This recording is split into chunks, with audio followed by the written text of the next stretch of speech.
Anchors. Anchors का मतलब हो सकता है आपको ना पता हो, मैं आपको एक्सप्लेन करता हूँ। जैसे कि होता क्या है कि आपको कुछ काम होते हैं जो कि करने ही होते हैं। जैसे कि आपको रिवीजन करना ही होता है ना। एक दिन में मल्टीपल टाइम्स आपको रिवीजन करना ही होता है। या कुछ चीज़ें हैं जो कि आपको सपोज़ करनी है लेकिन आपसे मिस हो जाती है। जैसे आप नोट्स तो बना लेते हो बहुत सारे, लेकिन होता क्या है कि रिवीजन आप करते नहीं हो नोट्स का, या फिर रिवीजन करने का आप टाइम शेड्यूल करते हो लेकिन वो रिवीजन रह जाता है ना। क्योंकि क्या होता है कि हमको 5-5, 10-10, 15-15 मिनट का जो रिवीजन है वो हमें बार बार करना होता है दिन में, है ना। सिर्फ ऐसा नहीं कि एक बार रिवीजन लेके बैठे। सपोज आप एक बार रिवीजन लेके बैठोगे तो क्या होगा, आपको 2 से 3 घंटे आप रिवाइज क्या कर पाओगे मन लगा कि नहीं। आपको आधे घंटे के अंदर ही, 1 घंटे के अंदर ही इन्फॉर्मेशन ओवरलोड फील होने लगेगा, है ना। तो हमें क्या करना चाहिए, हमें रिवीजन को बांट लेना चाहिए। ऐसे कई और काम हैं जो कि हमें पूरे दिन में बांट लेने चाहिए।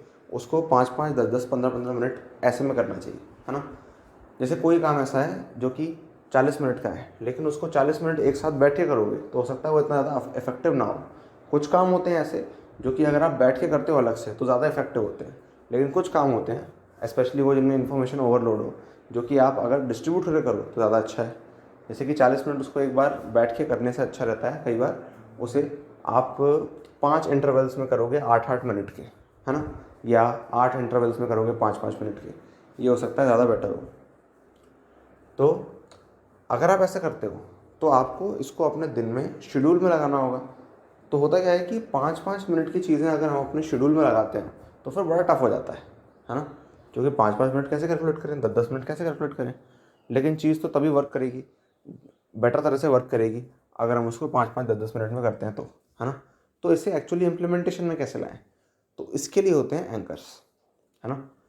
एंकर्स को अगर आप अप्लाई करते हो तो आपका काम बहुत आसान हो जाएगा। एंकर्स मतलब ये होता है कि कौन से ऐसे काम हैं जो कि आप रोज़ करते ही करते हो। जैसे कि आप रोज़ खाते हो, आप रोज़ सोते हो, आप रोज़ उठते हो, आप रोज़ वॉशरूम जाते हो, राइट, आई गेस आप रोज़ खाते भी हो तो 3 बार खाते हो, ब्रेकफास्ट लंच डिनर में भी आप 4 से 5 बार खाते हो, ऐसा भी हो सकता है ना। तो कुछ चीज़ें जो कि आप करते ही करते हो, जैसे आप एक स्टडी सेशन लगाते हो अपना, है ना, 1.5 घंटे 2 घंटे 3 घंटे लग के पढ़ते हो, है ना। तो इस सारी प्रोसेसेस जो कि आप करते ही करते हो, इनके आगे और इनके पीछे के जो टाइम्स होते हैं उन्हें अपन बोलते हैं एंकर। जैसे कि सोने से जस्ट पहले, और सोने के बाद आप कुछ नहीं कर सकते, है ना। उठने के जस्ट बाद, है ना। लंच ब्रेक से जस्ट पहले, लंच ब्रेक के जस्ट बाद आप कुछ शेड्यूलिंग कर सकते हो अपनी, कि मैं अपने नोट्स रिवाइज करूँगा सिर्फ 5 मिनट, और जैसे ही मैं अपना स्टडी सेशन ख़त्म करूँगा, है ना, वैसे ही मैं हमेशा स्टडी सेशन ख़त्म करूँगा अपना 5 मिनट नोट्स रिवाइज करने के बाद, है ना। जैसे ही मैं स्टडी सेशन शुरू करूँगा, मैं उसको शुरू करूँगा 5 मिनट नोट्स रिवाइज करने के बाद, ठीक है। जैसे ही मैं लंच करने जाऊँगा, मैं 5 मिनट अपने नोट्स रिवाइज करके जाऊँगा। जैसे ही मैं लंच से वापस आऊँगा, जैसे मैं लंच ख़त्म करूँगा, मैं 5 मिनट फ्लूइड्स के नोट्स रिवाइज करूँगा, ठीक है। ऐसे अलग अलग तरह के नोट्स आप रिवाइज कर सकते हो। और हो सकता है कि आप सिर्फ नोट्स रिवीजन नहीं, कोई भी ऐसी चीज़ जो कि आपको 5 मिनट में करनी है। हो सकता है कि आप बहुत दिनों से फिजिकल एक्टिविटी करना चाह रहे हो, लेकिन आपको वो आधा घंटा नहीं मिल पा रहा, 1 घंटा नहीं मिल पा रहा, तो आप उसको 5-5 मिनट में डिस्ट्रीब्यूट कर लो, है ना। मैं क्या करूँगा, मैं जस्ट खाना खाने से पहले 5 मिनट जंपिंग एक्सरसाइज करूँगा, है ना। या मैं वॉक पे जाऊँगा, 5 मिनट फटाफट वॉक पे जाके वापस आ जाऊँगा, 5 मिनट या 10 मिनट, है ना। इस तरह से आपको एंकर सेट करने हैं।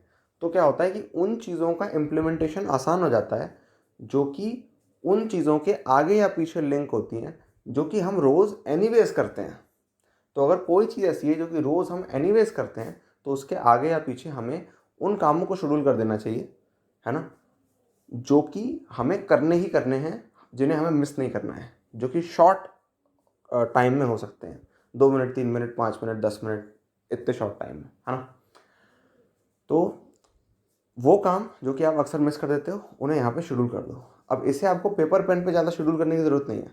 आप इसको अपने रूटीन में लेके आओ कि भाई मैं खाना खाने से पहले रोज़ फिजिक्स, 12th की फिजिक्स के रिवीजन नोट्स जो हैं मेरे, उन्हें रिवाइज करूँगा बस 5 मिनट, इस तरह से। तो लंच से पहले फिजिक्स रिवाइज करूँगा, डिनर से पहले केमिस्ट्री रिवाइज करूँगा, डिनर के बाद आके केमिस्ट्री 11th की रिवाइज करूँगा, डिनर से पहले 12th की रिवाइज करूँगा एंड सो ऑन। इस तरह से आप अपने हिसाब से कुछ भी सेट कर सकते हो, है ना।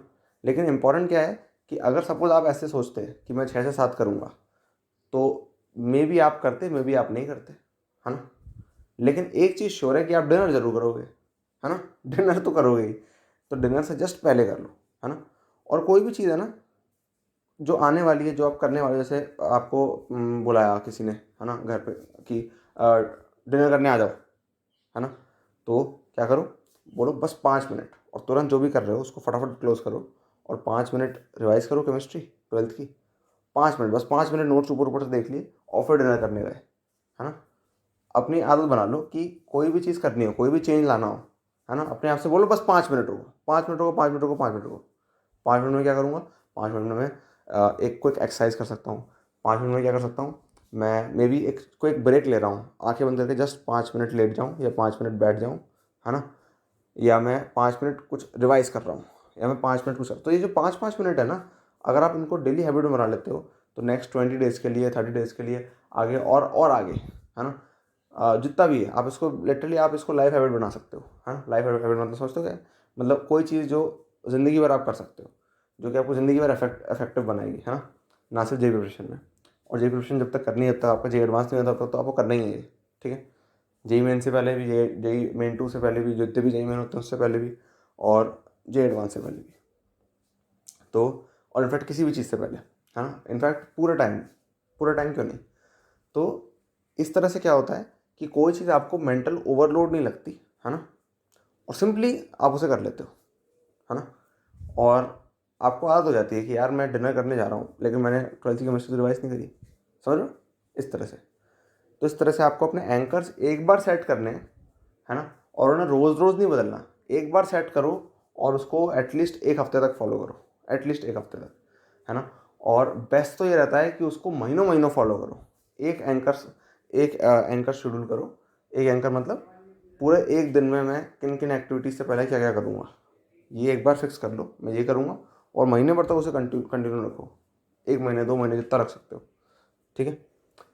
तो इस तरह से करोगे तो क्या होगा कि चीज़ें बिना मेंटल ओवरलोड लगे आप उन्हें उनका इम्प्लीमेंटेशन कर पाओगे, और दिन में मल्टीपल टाइम्स कर पाओगे, और इंश्योर हो जाएगा इम्प्लीमेंटेशन, क्योंकि वो उन चीज़ों से लिंक्ड है जो कि आप एनीवेज रोज़ करते हो, ठीक है। तो इसे आपको इम्प्लीमेंट करना है। Okay, all the best.